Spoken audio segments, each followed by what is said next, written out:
Hey, I've got a 2007 Hyundai Entourage in here and you can't get the key out of the ignition, so I'm going to show you guys what to look for and how to fix it. Alright, when you can't get the key out of the ignition like that and it pretty much comes back through and you can't get it out, one of the things you want to come back through, you got two things you can do. You can pop this top off right here.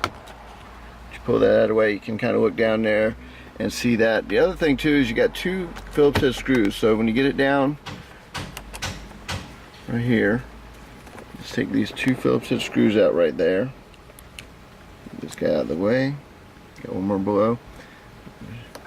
What happens is you get stuff that can fall down into the plastic in there. You can get a piece of plastic broken. So once you pull this up, put it out of the way, you want to check and make sure that piece right there is not broken and where it's at. So let's look up in the top.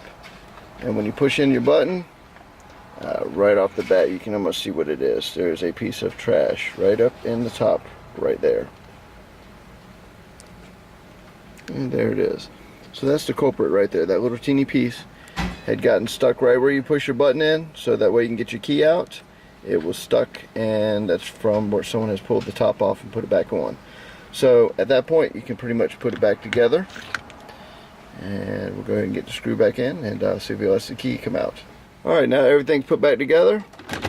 Put it back in. Now, if you can pull your gear shift back out without it locking into park, then you know you still have a problem. But because it's already locked itself in, that will allow you to actually pull out the key.